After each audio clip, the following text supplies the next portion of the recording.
Momen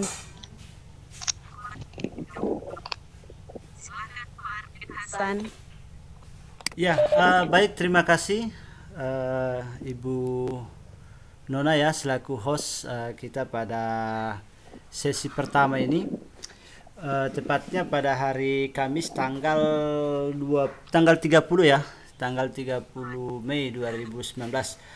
Baik Bapak Ibu guru hebat, kita lanjutkan pikun kita pada sore hari ini dengan presenter yang sudah ditunggu-tunggu, Ibu Meisye, yang nantinya akan membawakan materi tentang bagaimana pengelolaan limbah itu ya.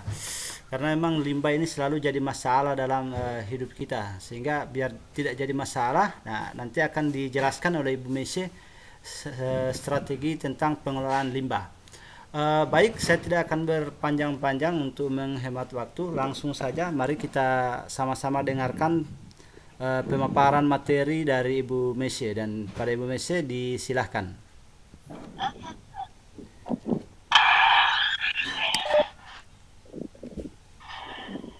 Baik, selamat sore Bapak Ibu guru yang hebat.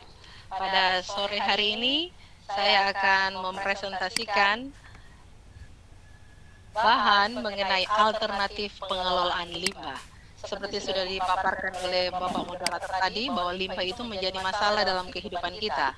Limbah itu susah dihindari. Untuk itu ada jalan keluarnya, yaitu mengelola limbah tersebut. Baik, untuk pengelolaan limbah ini, kita harus mengenal dulu jenis limbah, atau lebih umum kita mengenal dengan sampah. Jenis limbah atau sampah yang akan kita kelola. Pengelolaan limbah sampah organik, pengelolaan limbah untuk sampah organik, ada untuk sampah anorganik, dan untuk pengelolaan limbah organik, pengelolaan yang pertama yaitu limbah atau sampah tersebut langsung digunakan. Misalnya sisa-sisa sayuran atau daun-daunan bisa dijadikan pakan ternak. Kemudian cara pengelolaan sampah untuk kategori sampah organik, yang kedua adalah dibuat kompos. Pengomposan pada dasarnya mengurangi atau mendegradasi bahan organik menjadi bahan anorganik secara terkontrol dengan bantuan mikroorganisme. Mikroorganisme bisa bakteri, jamur, insekta, dan cacing. Kemudian keuntungan dengan cara pengomposan, jenis pupuk yang didapat. Tujuan pengomposan adalah mendapatkan pupuk ya. Jenis pupuk yang didapat adalah pupuk yang ramah lingkungan. Kemudian bahan yang dibutuhkan ada di sekitar kita, dan masyarakat dapat membuatnya sendiri asal tahu. Kemudian unsur hara yang terkandung dalam kompos lebih bertahan lama dibandingkan dengan pupuk buatan yang biasanya dibeli atau disediakan oleh pemerintah. Kemudian cara yang ketiga untuk pengelolaan limbah, untuk limbah organik atau limbah dari makhluk hidup, yaitu dengan cara pembuatan biogas. Biogas adalah gas-gas yang dapat dipergunakan untuk bahan bakar. Gas ini berasal dari pembusukan bahan organik dengan cara anaerob atau tanpa oksigen dan dibantu oleh mikroorganisme. Sampah organik, contohnya kotoran hewan dan tumbuhan, dicampur dan dimasukkan ke dalam tempat kedap udara. Dibiarkan kira-kira 2 minggu. Secara garis besar untuk membuatkan biogas, yang pertama adalah selulosa diubah menjadi glukosa. Selulosa ini terdapat dalam sampah organik yang akan dibuat biogas. Kemudian peruraian glukosa menjadi alkohol, dalam hal ini alkohol etanol. Kemudian ketiga, pembentukan asam oleh alkohol atau etanol dengan bantuan bakteri.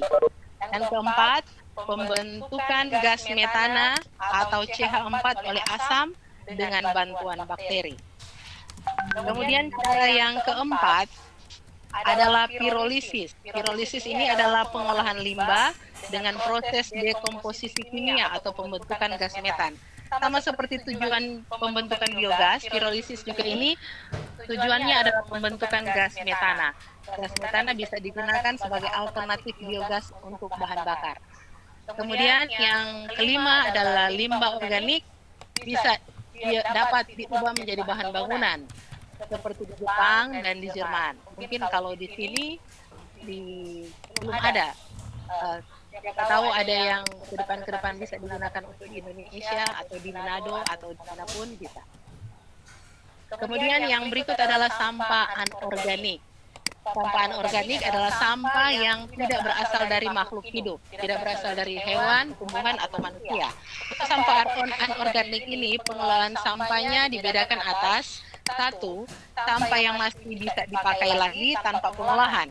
Kalau bisa dipakai lagi tanpa diolah, maka bisa dijual dan digunakan langsung. Kemudian, kalau misalnya sudah tidak bisa digunakan, kemudian tapi ada komponen-komponennya yang masih berguna, bisa langsung dipakai. Jadi tidak seluruhnya dibuang.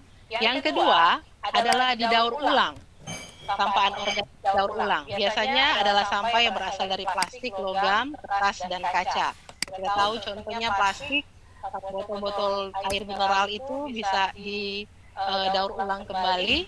Kemudian hasil daur ulang jadi produk yang sama. Tapi ciri daur ulang adalah warnanya lebih keruh dan tidak cerah. Contohnya untuk misalnya daur ulang kertas yang tadinya berwarna putih, setelah didaur ulang, maka kertasnya biasanya berwarna agak kecoklatan. Tapi fungsinya tetap sama, yaitu kertas. Kemudian produk yang didaur ulang mengandung radikal bebas yang disarankan tidak digunakan untuk kepentingan langsung, contohnya untuk alat-alat makan. Jadi produk daur ulang digunakan untuk hal-hal yang lain yang tidak digunakan langsung. Yang ketiga, sampah yang tidak bisa digunakan. Kalau yang tidak bisa digunakan lagi atau tidak bisa di recycle atau daur ulang, maka ditimbun, penimbunan. Cara ini rawan polusi karena cairan hasil pembusukan bisa mencemari sumber air, sumber perkembangbiakan penyakit, kemudian gas metan yang dihasilkan bisa meledak dan mengganggu kesehatan masyarakat. Yang berikut adalah pengisian tanah kesehatan atau sanitary landfill. Sampah ditimbun di suatu daerah, kemudian dipadatkan dengan traktor, selanjutnya ditutup dengan tanah. Bagian bawah dilengkapi saluran air, dan bagian atas dibuat saluran untuk menyalurkan gas. Gas di situ adalah gas metan. Dan berikut adalah pembakaran. Sampah padat dibakar dalam insenerator, hasil pembakaran berupa gas dan residu pembakaran. Penurunan volume sampah padat mencapai 70%. Jadi sisa misalnya arang dan sebagainya dari sampah tersebut adalah 30%. Jadi prinsip di sini adalah pengurangan volume sampah. Yang berikut tadilah limbah organik, limbah anorganik. Sekarang untuk yang limbah cair. Pengelolaan limbah cair, satu, penyaringan agar sampah padat tidak terbawa. Jadi disendirikan limbah cairnya. Kemudian pengelolaan limbah cair diorganisir. Dan ketiga, normalisasi keadaan limbah cair, suhu dan komposisinya. Manfaatkan bakteri pengurai untuk pengikatan. Kelima, reboisasi atau menghambat erosi, mencegah terjadinya banjir. Keenam, memberikan lahan resapan atau biopori. 7, program kali bersih. Dan kedelapan adalah pembuatan dam. Intinya dari penanganan limbah atau pengelolaan sampah ini adalah 3R. Yaitu pertama reduce, reuse, dan recycle. Reduce yaitu mengurangi volume sampah, contohnya pembakaran yang tadi. Yang kedua, reuse yaitu penggunaan kembali barang yang telah dipakai. Ketiga, recycle yaitu mendaur ulang sampah, bisa menjadi barang seperti semula atau menjadi barang yang lain. Demikian pemaparan saya tentang pengelolaan limbah.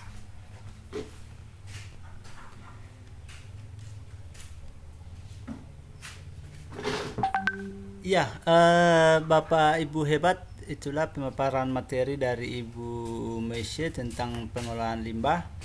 Eh, saya yakin dan percaya bahwa permasalahan limbah itu bukan hanya jadi permasalahan sebuah perusahaan atau kota dan sebagainya, tapi menjadi masalah kita semua. Saya sendiri merasakan ya bagaimana kalau tetangga kita, lingkungan kita membuang sampah secara sembarangan, pasti membuat kita cukup stres dalam mengarungi hidup.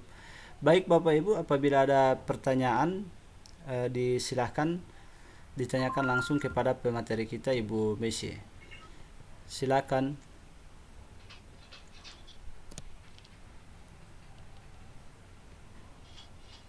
Dari Bapak instruktur kayaknya ada ini, Pak Nofri.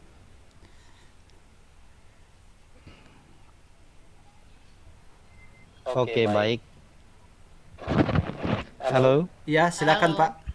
Iya, terima kasih Pak Moderator yang begitu luar biasa dan semangatnya pada sore hari ini. Baik, terima kasih atas kesempatan yang telah diberikan.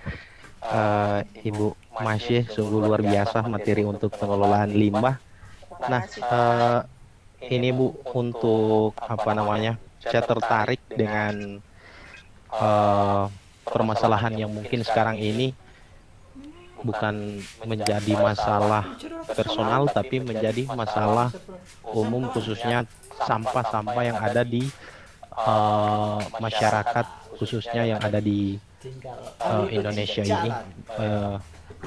Nah, di sini Bapak Ibu, tentu tadi kita sudah sama-sama melihat bagaimana penggolongan jenis limbah yang telah disampaikan. Saya tertarik dengan mungkin hasil yang telah dibuat oleh kita, khususnya yang ada di dalam rumah tangga seperti itu. Mungkin dalam perharinya kita bisa dapat menghitungnya. Misalnya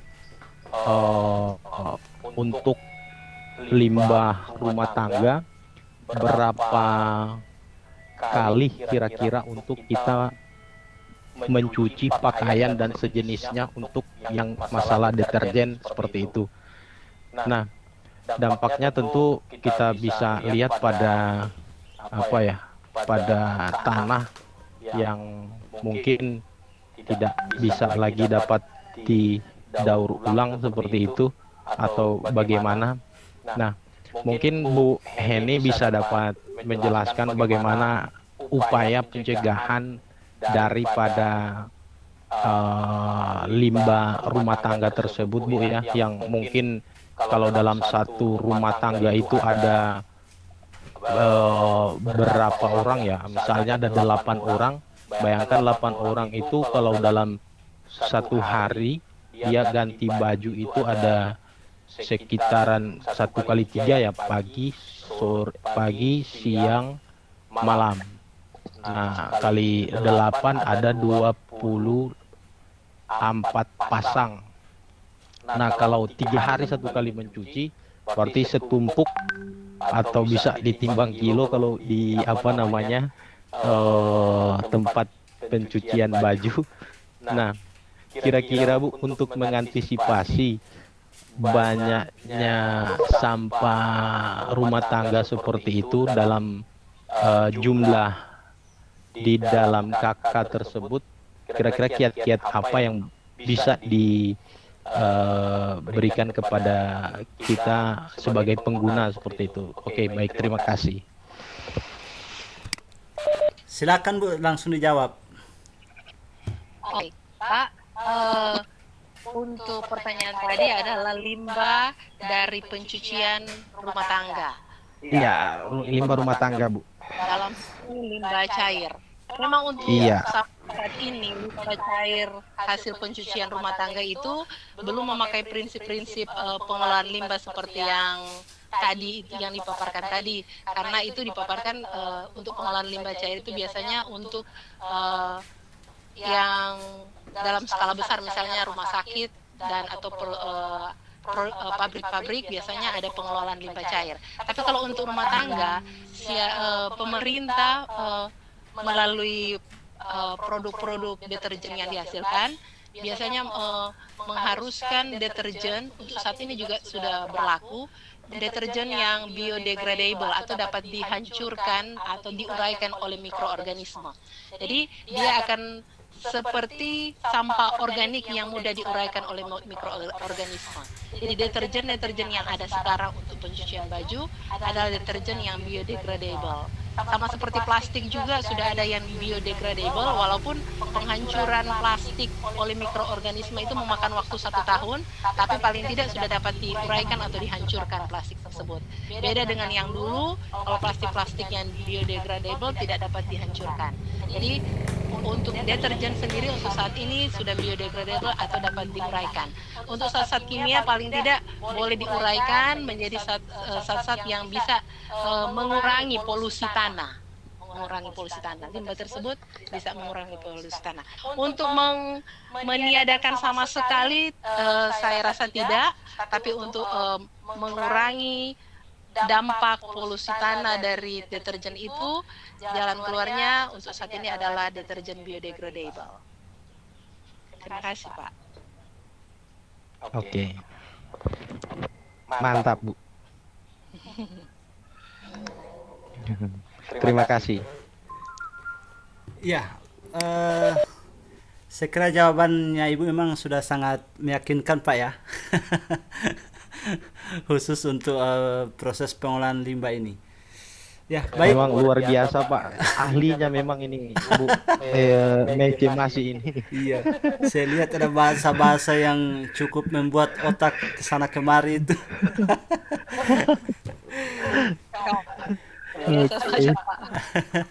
Ya, baik.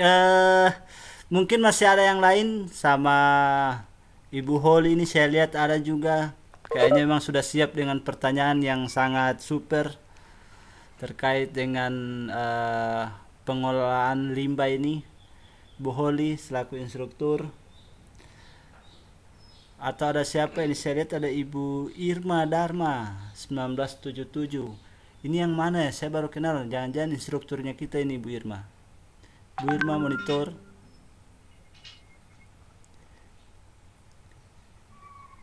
Atau dari ketua kelas kita Pak Ferry yang baru bergabung.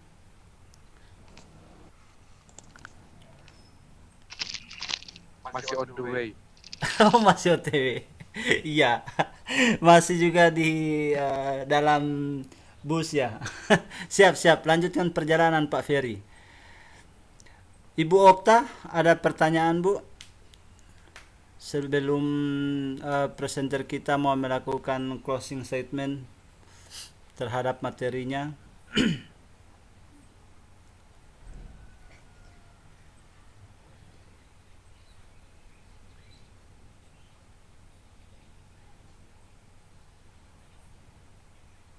Ya, baik, kayaknya sudah tidak ada pertanyaan untuk Ibu Moise sebagai pemateri pada sore hari ini terkait dengan Tanya. ya, silakan.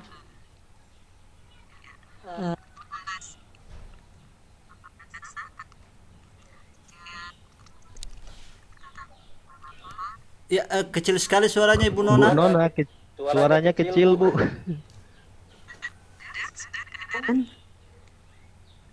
Halo. Iya, iya jelas. Oh, Tanya. Enggak.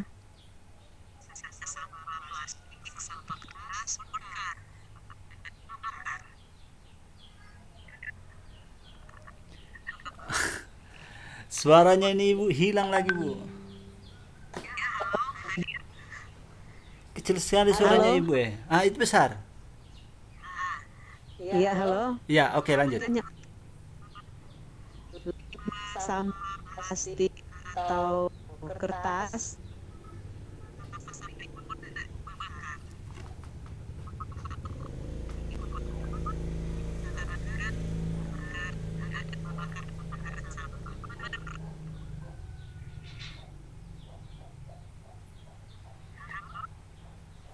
Halo Bu, headsetnya Bu bisa bisa dikontrol Bu, mungkin lebih didekatkan atau bisa lihat koneksinya Bu.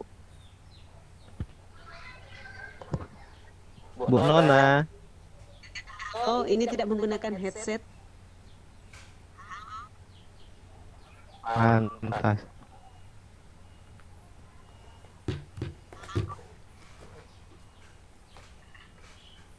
Pak moderator mungkin bisa di chat saja Pak. Ya ini sebetulnya gini Pak Nofri, kalau suaranya kita jelas sekali diterima sama Ibu Nona. Tetapi justru sebaliknya suaranya Ibu Nona ini yang sangat-sangat kecil sekali.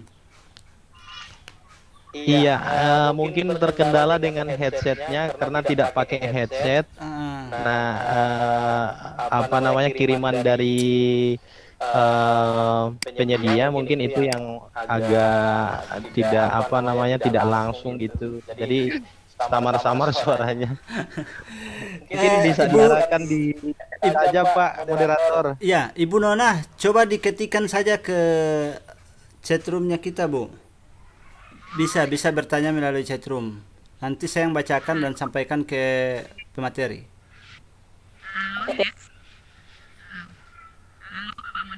Iya, siapa ini Ibu Flora ya? Iya, iya. Oke, Bu. Dia hanya menambahkan Kan saja ya Pak. Ah, mengurangi polusi. Ya, kalau Di Bolsel ini kami sementara digerakkan untuk penggunaan pembelian air mineral itu. Jadi dikurangi. Jadi kalau kita pergi misalnya rapat,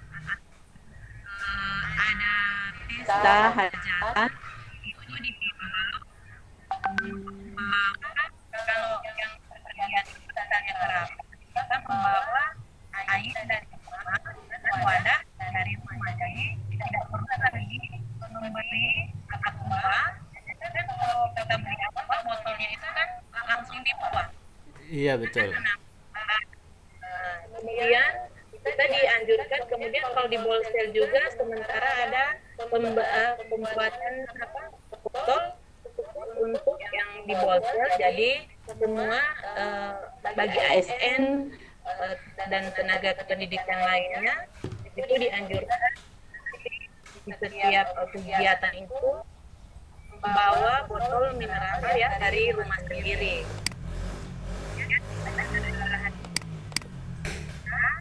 Juga sudah dianjurkan agar tuan rumah itu menyediakan air kembali seperti dulu ya, dengan di gelas atau mangkuk. Jadi tidak perlu lagi menyediakan aqua, karena tiap bayangkan dalam sehari itu ada beberapa tempat misalnya yang ada hajatan atau duka, bayangkan saja berapa banyak polusi yang kita timbulkan akibat sampah-sampah plastik yang terpakai.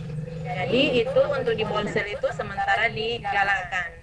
Mungkin kita juga sebagai figur di masyarakat ya, jadi boleh kita tularkan atau sampaikan kepada masyarakat umum.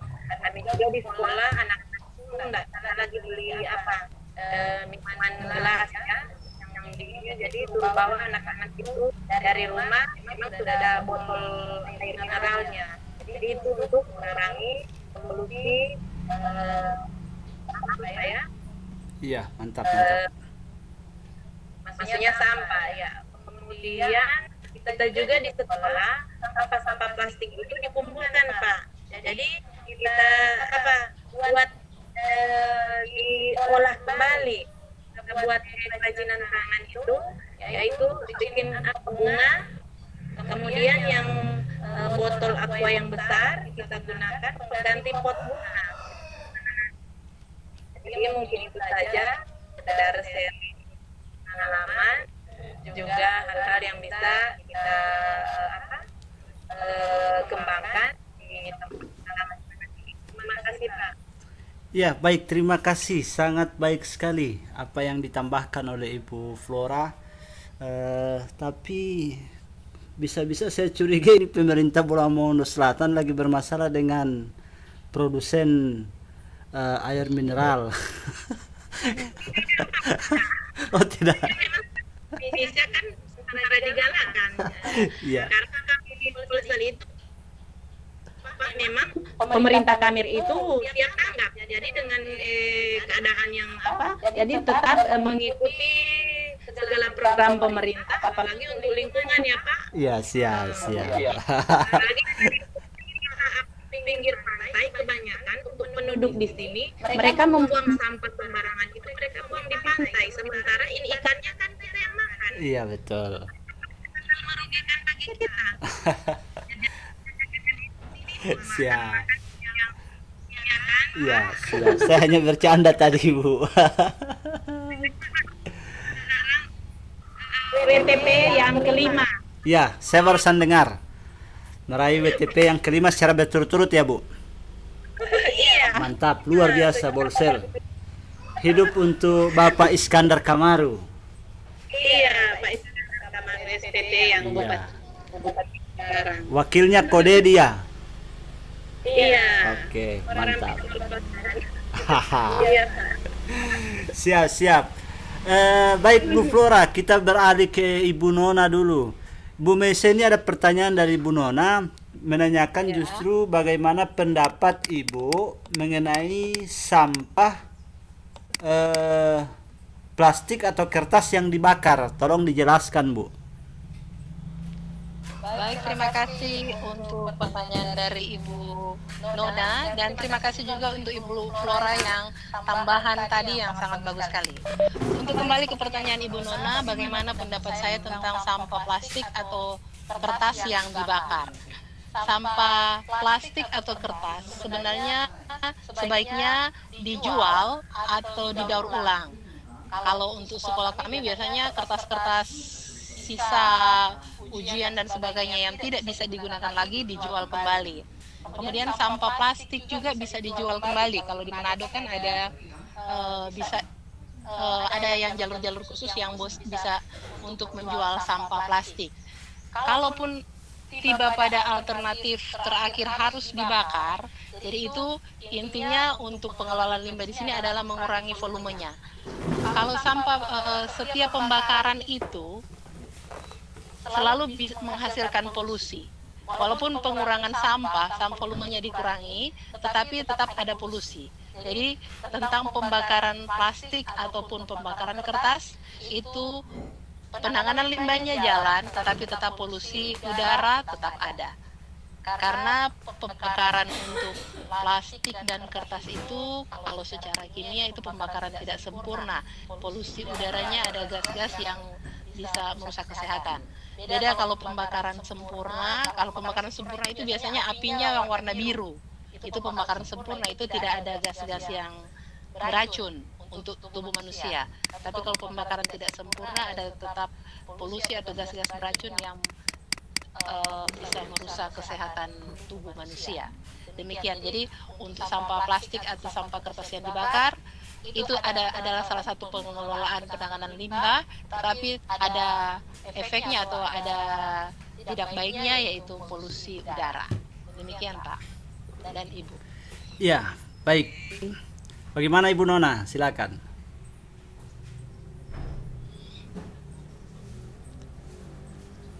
Bu Nona.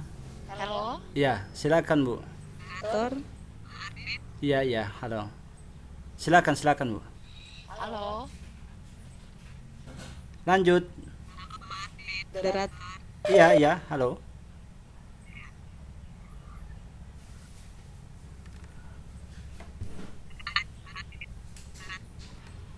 Ibu Nona, kayaknya memang bermasalah sekali ini. Suaranya Ibu Nona memang sama sekali sudah tidak kedengaran ini.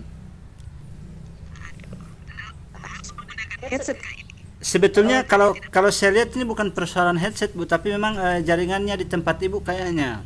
Bisa nggak Ibu bergeser sedikit? Yang mungkin 1 meter atau 2 meter? ya. Boleh?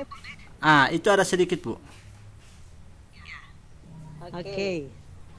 Terima kasih Ibu Isya untuk tanggapan, pendapat tentang membakar sampah plastik Tas. Sama-sama, Bu.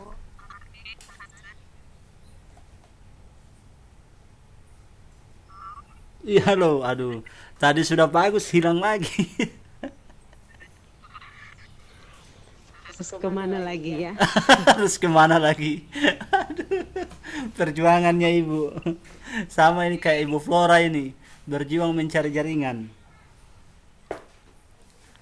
Kepala sekolah yang luar biasa ini. Sudah harus dibisikkan sama Pak Iskandar Kamaru.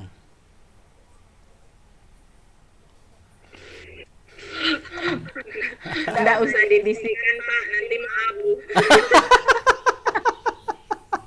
Nanti mau abu. Satu-satunya utusan Bolsel yang luar biasa ini.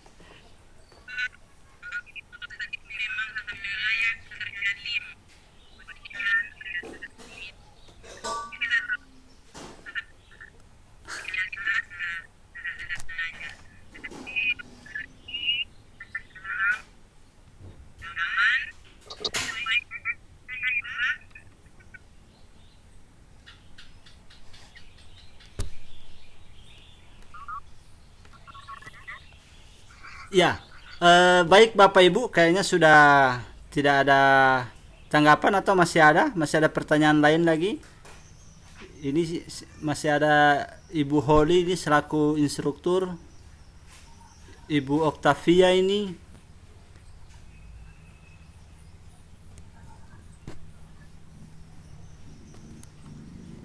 Baik,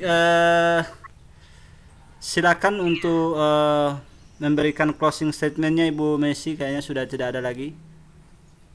Baik, Oh, masih ada? Di ini. Halo? Oh, Pak Moderator. Tapi Oh, Ibu Octavia, silakan.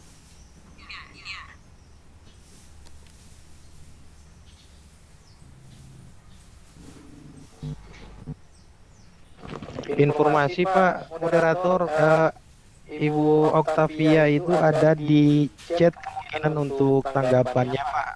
Oh, sorry. Maaf. Yang mana nih?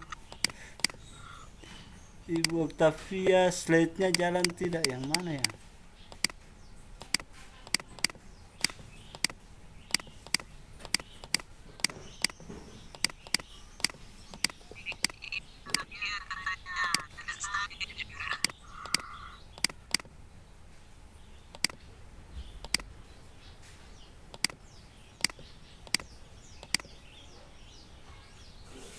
Limbah pabrik itu ada yang berupa logam-logam berat ya.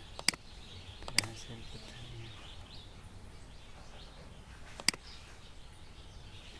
Ya, Ibu Messi. ya. Ya, ini ada pertanyaan dari si Ibu Octavia.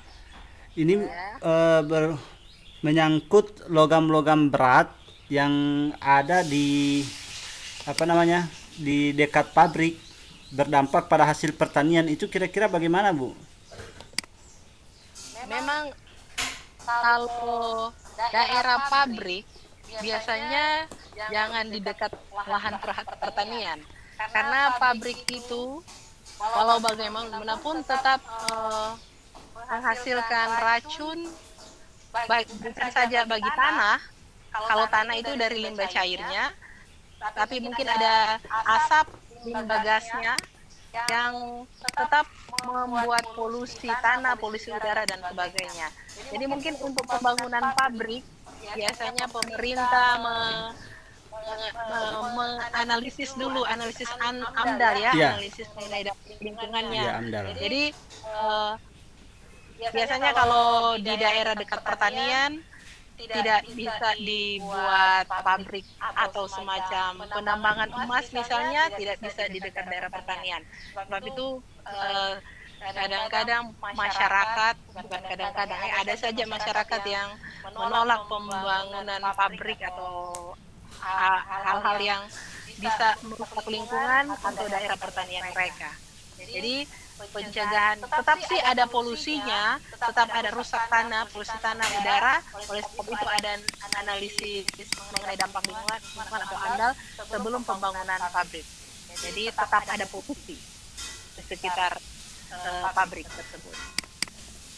Oh, berarti Bu, secara otomatis lahan pertanian yang berada di sekitaran pabrik yang mengandung logam berat itu pasti efeknya kurang baik ya Bu, ke petani itu sendiri. Sedangkan mobil saja menghasilkan gas yang polusi udara, walaupun bensinnya sudah Pertamax, tetap ada polusinya. Cuma masih bisa belum di ambang batas begitu. Siap. Cuma kalau untuk pabrik kita tidak bisa kategorikan ambang batasnya sampai di mana, kayak gitu. Siap. Ya Pak. Ya, ini kasihannya ada banyak sekali ini yang masih mau memberikan, tapi kayaknya koneksi anunya internetnya kurang baik. Sama seperti Ibu Holly yang berada di Sitaro ini juga tidak terlalu bagus.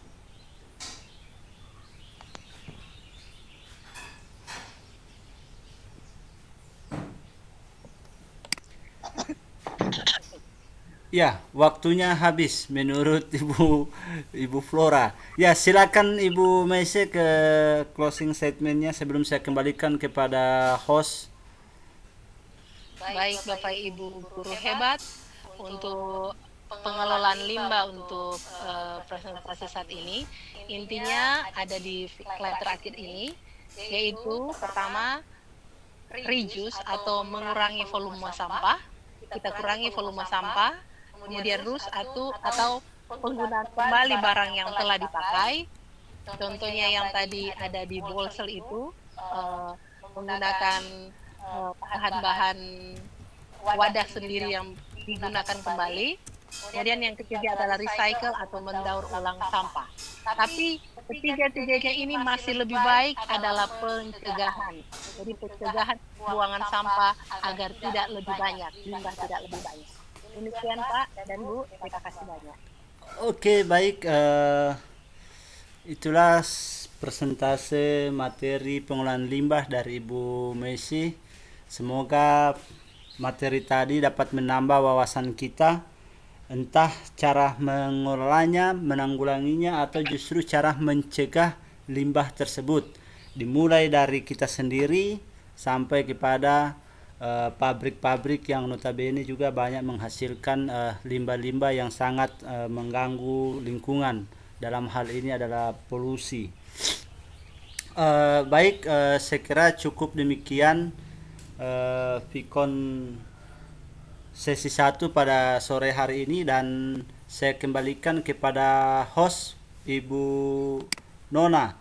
Disilakan Ibu Nona. Ya, terima kasih.